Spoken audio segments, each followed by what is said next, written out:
Assalamualaikum warahmatullahi wabarakatuh. Kembali lagi bersama Ibu Putu. Kali ini kita akan belajar materi yang berkaitan dengan uji kompetensi lembaga sertifikasi profesi atau LSP yang berkaitan dengan mengelola jurnal. Nah, sebelum kalian masuk ke tahap selanjutnya, kita harus tahu dulu apa itu jurnal. Jurnal itu ada dua macam, jurnal umum dan jurnal khusus.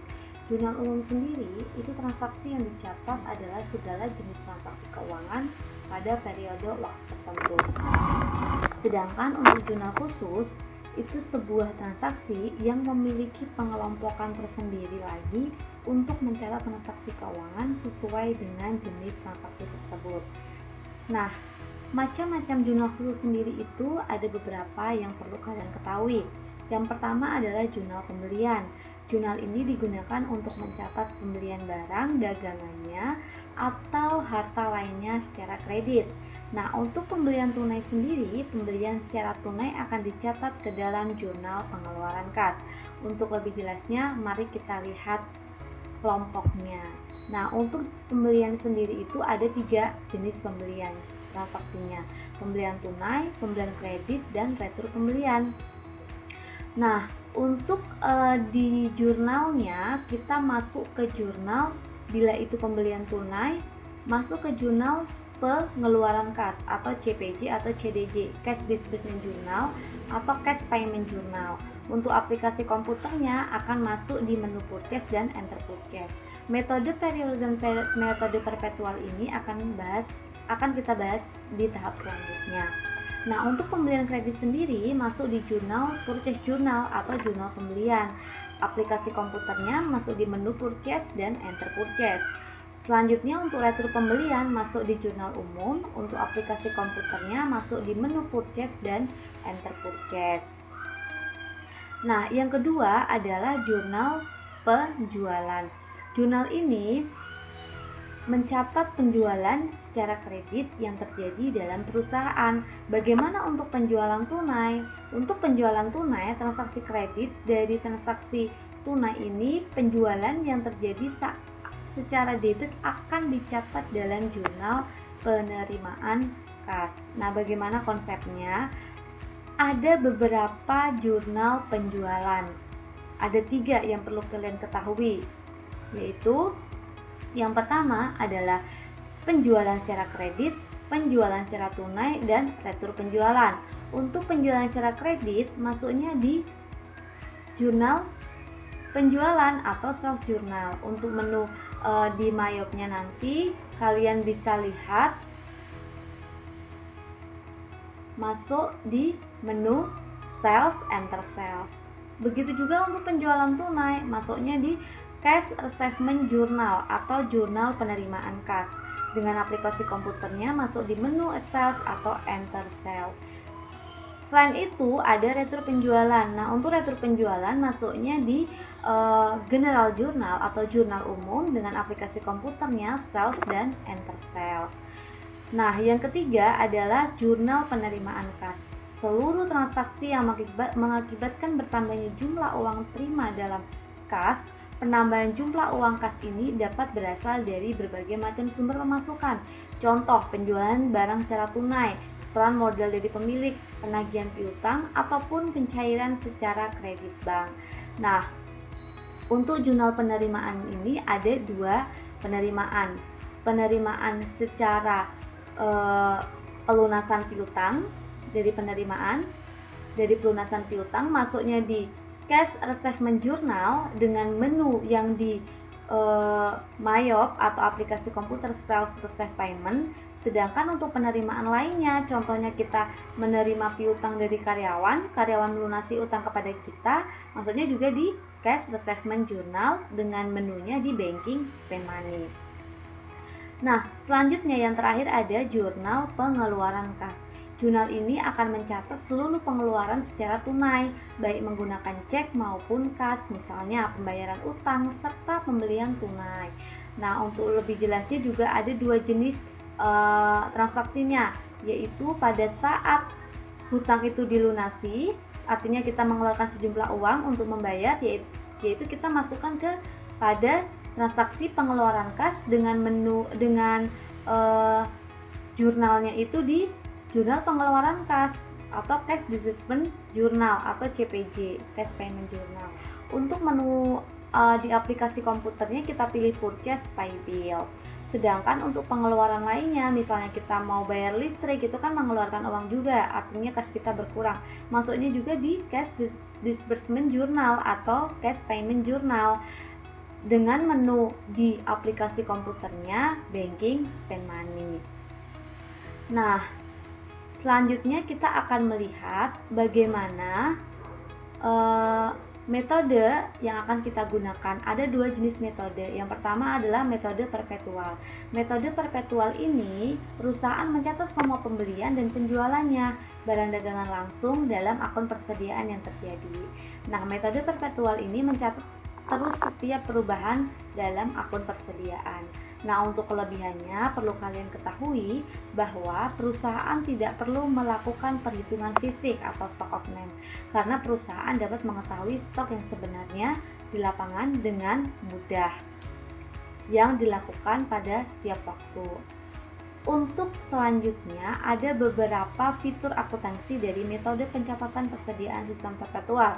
Yang pertama, pembelian bahan baku untuk produksi dan barang dagangan untuk dijual kembali didebet ke pos persediaan, bukan untuk pembelian. Yang kedua, biaya pengiriman barang dagangan didebet untuk pos persediaan. Yang ketiga, pembelian retur, potongan pembelian dan diskon dikreditkan ke pos inventarisasi, bukan ke rekening terpisah. Yang keempat, pencatatan harga pokok penjualan setiap penjualan dengan cara mendebet beban pokok penjualan dan mengkredit persediaan. Dan yang terakhir, perlu adanya buku besar pembantu catatan persediaan. Catatan anak menggambarkan jumlah dan biaya dari setiap jenis stok di tangan. Nah, yang kedua adalah metode periodik atau yang biasa disebut dengan metode fisik. Metode ini yaitu sebuah pencatatan pembelian barang atau penjualan barang dagangan dilakukan secara terpisah dengan cara mendebit akun pembelian dan mengkredit akun kas atau utang, cara mencatat pembelian barang dagangannya. Nah, untuk metode periodik ini yang tadi saya katakan disebut dengan metode fisik karena mesti ada pengecekan fisik terhadap persediaan barang dagang di akhir periode atau harus ada stock of name setiap akhir periode. Hasil perhitungan itu bermanfaat untuk memperbaharui akun persediaan barang dagangannya. Nah, kelebihan dan kekurangan metode periodik. Untuk kelebihannya, perlu kalian ketahui bahwa perusahaan mengetahui besarannya persediaan dalam gudang, sehingga stok diketahui secara akurat. Yang kedua, perusahaan tidak perlu melakukan perhitungan fisik atau stock of name. Yang kedua, bagaimana dengan pengeluarannya? Pengeluarannya sendiri perlu kalian ketahui tidak bisa mengetahui jumlah stok awal dan akhir periode dari suatu barang dagangan. Yang kedua, metode periodik ini dapat memperlambat pengerjaan laporan keuangan jangka pendek, misal 3-6 bulan. Nah, bagaimana dengan pencatatannya, baik itu metode periodik ataupun metode perpetual? Nah, mari kita simak secara bersama-sama ya.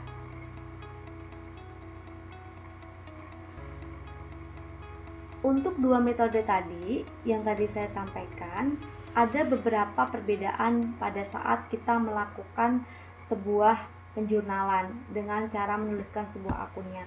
Contoh misalnya kita berbicara tentang pembelian. Pembeliannya itu dibedakan lagi, misalnya pembelian tunai. Tadi dikatakan masuk di jurnal manualnya di Cash Payment Journal dengan aplikasinya Purchase atau Purchase, pilih menu Enter Purchase. Lalu untuk fisiknya kita menggunakan akun Purchase Paid in di debit, kas atau CIB-nya di kredit. CIB itu kas ya, cash in bank. Lalu untuk perpetualnya MEV Paid in di debit dan perpetualnya kasnya ada di kredit. Begitu juga untuk pembelian kredit. Ada perbedaan pada saat penulisan akun jurnalnya. Purchase dia di debit, paid in dia di debit, AP dia di kredit. Tapi bila menggunakan metode perpetual, MEV-nya dia di debit, paid in-nya dia di debit, dan AP-nya dia di kredit. Nah, ini adalah perbedaan bila kita melakukan sebuah pencatatan berdasarkan jenis transaksinya. Jadi nanti kalian bisa jadikan acuan ini sebagai dasar pada saat melakukan penjurnalan sebuah transaksi. Tapi kuncinya kalian harus paham dulu apa itu bukti transaksinya. Jadi artinya kalian harus bisa memilih dan memilah jenis transaksinya. Apakah itu golongan pembelian, apakah itu penjualan, atau penerimaan, atau mungkin dia pengeluaran. Nah, dari sini nanti kalian pecahkan lagi. Pembeliannya golongan apa nih? Pembelian tunai, kredit, apa retur. Penjualannya juga sama, kredit, tunai, apa retur. Dan pengeluaran pun juga sama. Pengeluaran itu untuk melunasi hutang atau untuk membayar lain-lain. Nah, penerimaan pun juga sama, untuk menerima pelunasan piutang atau untuk melakukan terima uang dari lain-lain. Contoh yang tadi saya sebut di awal, misalnya bayar utang. Nah, dari sini kalian bisa langsung melakukan penjurnalan sesuai dengan permintaan sebuah kasusnya. Kalau dia mintanya kasus perpetual, berarti kalian fokusnya cuma di sisi ini, ya, fokusnya di sisi ini. Kalau dia mintanya di perpetual. Tapi kalau dia minta di periodik, berarti dia mintanya di sisi sebelah sini. Nah, perlu kalian ketahui juga, ini masing-masing itu ada perbedaannya. Contoh ya, saya bahas satu kali lagi. Untuk penjualan kreditnya, tadi masuknya ada di jurnal sales journal atau jurnal penjualan dengan aplikasi komputernya Sales Enter Sales. Lalu untuk metode periodiknya, kita menggunakan account receivable dan fed out dan salesnya ada di debit. Selanjutnya kalau untuk perpetual, ingat selalu ada AR itu account receivable atau piutang di debit, fed on-nya PPN keluaran, salesnya itu penjualan. Nah, di perpetual ini ada perbedaannya, ada akun COGS, cost of goods sold atau HPP, dan akun MEV. Ini selalu berpasangan bila dia menggunakan metode perpetual. Ingat, kalau dia melakukan penjualan, baik itu tunai, kredit, atau retur, menggunakan metode perpetual, pasti dia selalu menambahkan akun COGS dan MEV.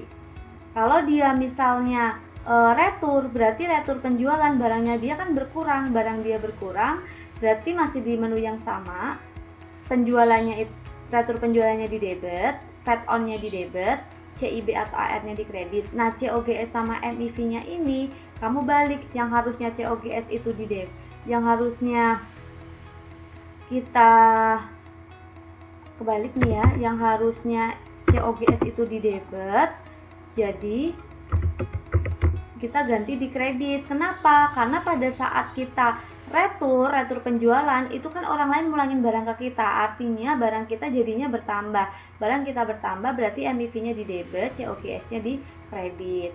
Coba kalian baca secara pelan-pelan dari mulai jenis transaksi pembelian, penjualan, pengeluaran, dan penerimaannya, dan bagaimana perbedaannya. Di sini sudah terpampang, kalian bisa lihat dan bisa analisis secara pelan-pelan ya. Saya tidak akan bahas semuanya, tapi kalian harus bisa membedakan bagaimana pencatatan metode periodik dan bagaimana pencatatan metode perpetualnya.